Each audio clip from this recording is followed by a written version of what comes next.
Dear students, welcome in ASC starter. Dear students, आज आपका class 10 का मैथमेटिक्स का स्टैंडर्ड का पेपर हुआ था। ठीक है, तो मॉर्निंग शिफ्ट वालों का जो पेपर हुआ था, तो मैं इसमें आंसर आपके साथ शेयर कर रहा हूँ। ठीक है, तो इस वीडियो में आपसे मैं आंसर शेयर कर रहा हूँ पार्ट 1 के। ठीक है, तो आप इसके आंसर्स देख सकते हो, मैच कर सकते हो आपके कितने सही हैं। सॉल्यूशन भी आपको दिखा रहा हूँ कैसे किया हुआ है। ठीक है, तो जैसे यहाँ पहला क्वेश्चन था। ठीक है, तो इसका जो आंसर है वो आएगा 14:11। ठीक है, आपको मैं आंसर दिखाता कैसे करना था। इस तरीके से इसको सॉल्व जो है हमें करना था। ठीक है, तो हमारा आंसर जो है 14:11 आ जाएगा। ठीक है, फिर सेकंड था, इसने बोला था कि कौन सा जो रेशनल नंबर है, यानी कि कौन सा इरेशनल नहीं है, यानी कि रेशनल है। तो देखो 9 का रूट होता है ना 3, तो 2 और 3 5 होना था। तो ये मैंने यहाँ पर सोल्व किया है। फिर इसके और वाला क्वेश्चन था, और इसमें हमें ए की वैल्यू निकालनी थी। ठीक है, ए की वैल्यू निकालनी थी, तो इसे कैसे करना था, मतलब एलसीएम इंटू एलसीएम करके प्रोडक्ट ऑफ जीरोस का फॉर्मूला लगाना। ठीक है, तो देखो अब एक एक ना आंसर बताने में थोड़ा सा टाइम लग सकता है, तो मैं आपको ना पहले सारे आंसर बता देता हूँ, फिर लास्ट में जो है ना आंसर ये सॉल्व किए हुए सारे दिखा देता हूँ, ताकि आप अपने आंसर जो है मैच कर लें। ठीक है, ऐसे कर लेता हूँ। इसका जो है 36 था। ठीक है, और जो तीसरा है, यहाँ बोला गया कि आपको मिडल मोस्ट ऑब्जर्वेशन बताना था, इसका मीडियन है। और यहाँ पर बोला गया था पी और वाई की वैल्यू इतनी दे रखी, तो वाई में से पी घटाओ कितना आंसर आएगा। तो इसका आंसर जो है 4 आंसर है। ठीक है, इस तरीके से इसे सॉल्व करना था। 3 इसमें कॉमन ले लेना था। अब फिर ना थोड़ा मैं समझा नहीं पाऊंगा, इसलिए मैं थोड़ा बता देता हूँ, एक एक करके करवा देता हूँ। तो 3 यहाँ पे कॉमन आ गया, तो ये सॉल्व करा तो हमारा आंसर आ गया 4। ठीक है, अब पांचवा देखो। पांचवें क्वेश्चन में हमसे बोला गया आपको के की वैल्यू निकालनी है, और दोनों एक दूसरे के व्युत्क्रम है, मतलब रेसिप्रोकल है, यानी कि अल्फा की वैल्यू 1/बीटा है या बीटा की वैल्यू 1/अल्फा है। तो इस तरीके से सॉल्व करना था। हम प्रोडक्ट ऑफ जीरो का फॉर्मूला इसमें लगा देंगे। ठीक है, ये देखो मैंने भले ही यहाँ पर अल्फा इक्वल टू 1/बीटा लिया है, और यहाँ पे मैंने बीटा की वैल्यू 1/अल्फा ली थी, बात एक ही होती है। और दोनों कट देंगे, एक बचे, के की वैल्यू 5 आ जाएगी। यहाँ पर सी अपॉन में ए फॉर्मूला होता है। ठीक है, तो इसलिए के का आंसर जो हमारा 5 आ गया था। ठीक है, ये आंसर था इसका। ये कह रहा है अगर आप और वाला कर रहे हैं तो आपको ए की वैल्यू पता लगाने थे, तो x - 2 = 0 लेके x = 2 आपको पुट कर देना था, तो आपका आंसर आ जाएगा। x की वैल्यू आपकी निकल जाएगी। ठीक है, और x की वैल्यू जो और में ना आपकी 2 निकलेगी। ठीक है, यहाँ पर आपको मैं आंसर दिखा देता हूँ। ठीक है, ये देखो सॉल्व कर दिया।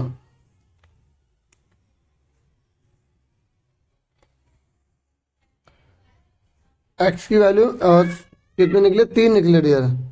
ठीक है, ये देखो 3 निकले, 2 नहीं, 2 तो x की वैल्यू थी।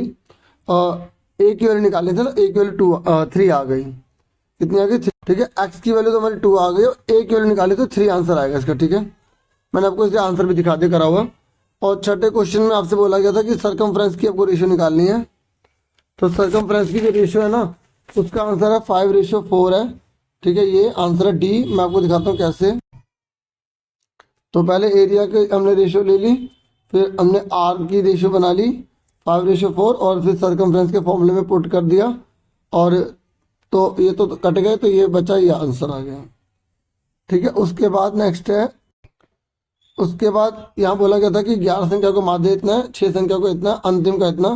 तो वो सिंपल था, इसको इससे मल्टीप्लाई, इसको इससे मल्टीप्लाई, इसको इससे मल्टीप्लाई, दोनों को ऐड करके ये घटाना था। ठीक है, देख लो कैसे करा है। तो इसका आंसर जो है पहले मैं आपको बता दूं, जब सॉल्व करेंगे तो इसका आंसर आएगा 29। चेक कर लेते हैं। ठीक है, ये देखो इस तरीके से मल्टीप्लाई करी, और फिर इन दोनों को जोड़ दिया, और जब दोनों को जोड़ा तो 414 है, और 385 घटा दिया, तो हमारा आंसर आ गया।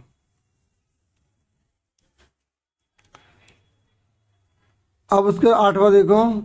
8वां तो बहुत इजी था, कह रहा है कि इन दोनों पॉइंटों को मिलाने वाला जो मिड पॉइंट है उसकी वैल्यू निकालो। मिड पॉइंट निकालना था, तो x1 + x2 / 2 करना था। देख लो आंसर, आप देख सकते हैं। इस तरीके से सॉल्व करेंगे तो डी आंसर आ जाएगा 1 - 1। ठीक है, अब नेक्स्ट देखो। तो अगर आप ऊपर वाला नहीं करते तो नीचे वाला करते हैं, तो यहाँ पर भी आपको मिड पॉइंट का फॉर्मूला लगाना था पैरेललोग्राम वाला। आपके 7 चैप्टर में एग्जाम्पल नंबर 10 आप देखेंगे, बिल्कुल ऐसा ही आपको मिलेगा। ठीक है, तो इस तरीके से हमें इसे करना था, मतलब क्या करना था कि इसका मिड पॉइंट बराबर होगा। तो ये हमने करा, तो ये हमारा आंसर है। देखो सॉल्व नहीं करना था एग्जाम में, केवल आंसर लिखने थे। ठीक है, आपको आंसर पे टिक करने हैं खाली। तो सॉल्व मैं आपको दिखा रहा हूँ कैसे किया है। तो इसका आंसर कितना है, 3 और 2 आया है। और 9th क्वेश्चन है, इसमें आपको ई एफ निकालना था। ठीक है, तो ई एफ की वैल्यू जब हम सॉल्व करेंगे ना, तो यहाँ पर आपको 16 आ जाएगा। ठीक है, ठीक है, ये देखो मैं आपको बता देता हूँ। यहाँ पे हमें 2ab डी दे रखा था ना, डी को अपॉन में लिया है, तो 1/2 आ गया, क्योंकि 2 को उधर ले गए। तो ए बी हमारा 1 है, डी हमारा 2 है। ठीक है, ये 1 का डबल 2 है, तो 8 के डबल 16 हुआ ना, तो 16 आंसर आ गया। ठीक है, उसके बाद 10th क्वेश्चन देख लो। 10th में आपको बोला गया कि इसके अनेक हल हैं, तो a1/a2 b1/b2 का फॉर्मूला लगाना था। ठीक है, और c1/c2 का लगाने लगा, क्योंकि 2 ही काफ़ी होता है k निकालने के लिए। तो ये निकालेंगे तो आपका x जो है वो 1 आ रहा है। ठीक है, तो आप देख सकते हैं ये k/2 और 8 में हमने 16 ले लिया। ठीक है, तो हमारा 1 आ रहा है, क्योंकि सिंपल सी बात खुद सोचो, 8 का डबल 16 आ रहा है, तो 1 का डबल 2 ही होगा, तो k की वैल्यू 1 आएगी। आप बिना सोल्व के भी कर सकते थे। ठीक है, उसके बाद यहाँ पर बोला गया कि आप बताओ इसके कितने हल होंगे। जब भी ऐसा कोई क्वेश्चन है तो ग्राफ बना के देख लो। y का -3 यहाँ पे आएगा, y का 0 यहाँ आएगा, तो ये पैरेलल होगा, तो कोई सोल्यूशन इसका नहीं होगा, तो इसका नो सोल्यूशन आ जाएगा। ठीक है, और यहाँ पर बोला गया कि 1 0 है और 0 को योग 5 दे रहेगा, तो इसका आंसर कितना आएगा। ठीक है, तो इसका जब हम आंसर सॉल्व करेंगे 11 का, ठीक है, तो हमारा आएगा x² - 5x। ठीक है, आप दोनों देख, ये देखो, ये हमने ग्राफ बना के देख लिया था, इससे ग्राफ बना के चेक कर लेना चाहिए। दोनों लाइन काटेंगे नहीं, पैरेलल होंगे तो कोई सोल्यूशन नहीं। और अल्फा 0 दे रखा है और दोनों को टोटल 5 है, तो पुट कर दिया तो बीटा 5 आ गया। तो फॉर्मूला क्या होता है इक्वेशन का, ये होता है। इस इक्वेशन में हमने पुट कर दिया, हमारा ये आंसर आ गया। ठीक है, उसके बाद आ जाओ 12th क्वेश्चन पे।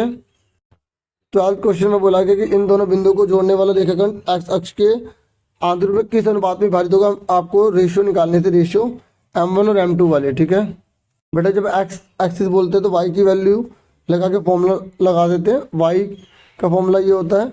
ठीक है, x कितना है 0 और m1, क्योंकि देखो पेपर है ना, इससे मैं थोड़ा स्पीड से बता रहा हूँ।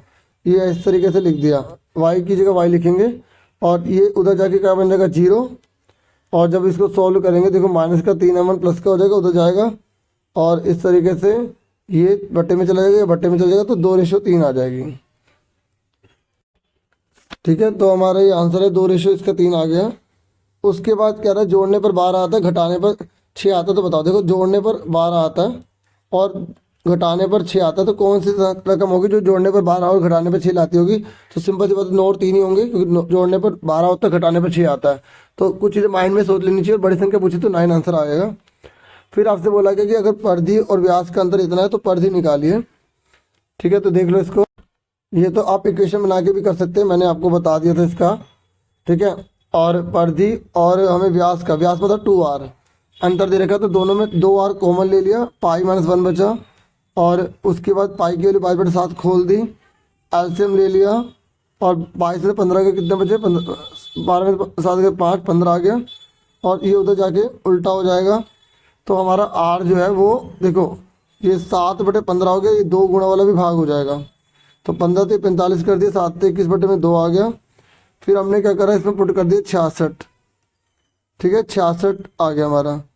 ठीक है, अब चेक करना तो चेक कर सकते हो, क्योंकि हमारा आंसर आया 66 और 21 घटाओ कितना आ गया 45। ठीक है, तो 45 इसने बोला था ना घटाने पर 45 आना चाहिए, तो हमारा आंसर आ गया, तो 66 आ गया।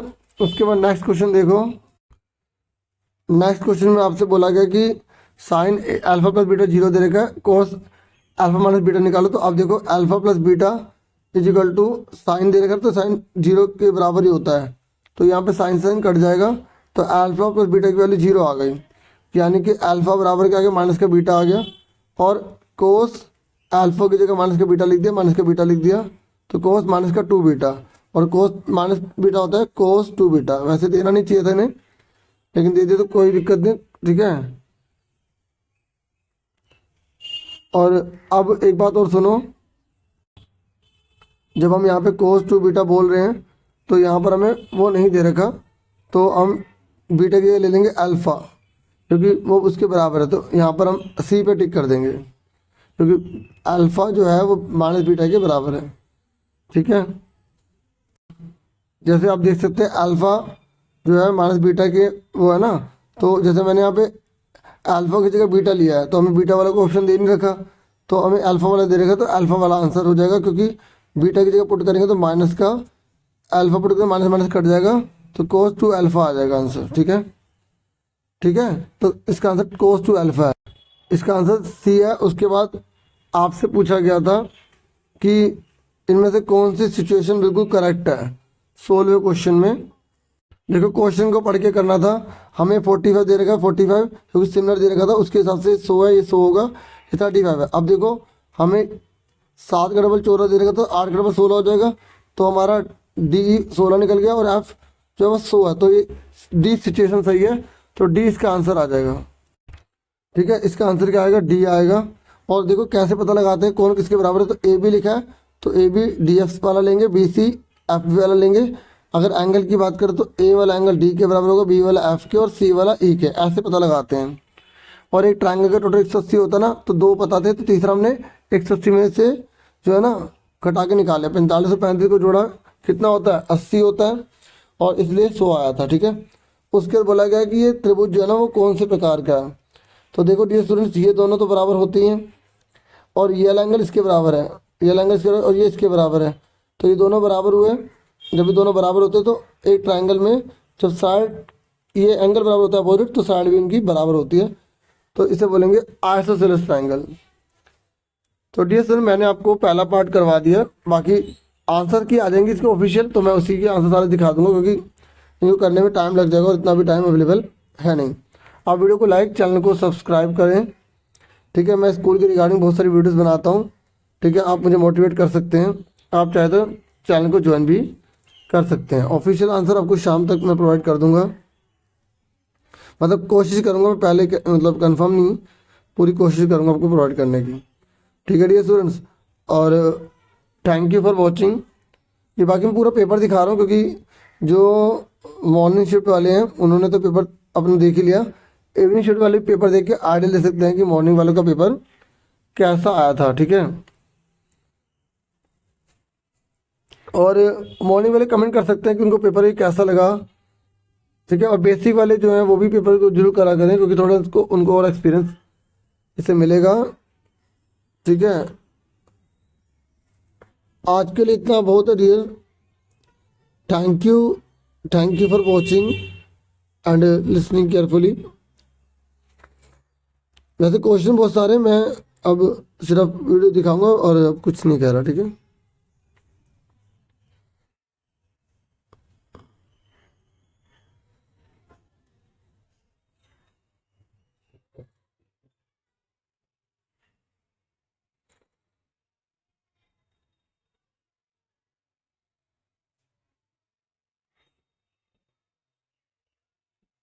Thank you once again.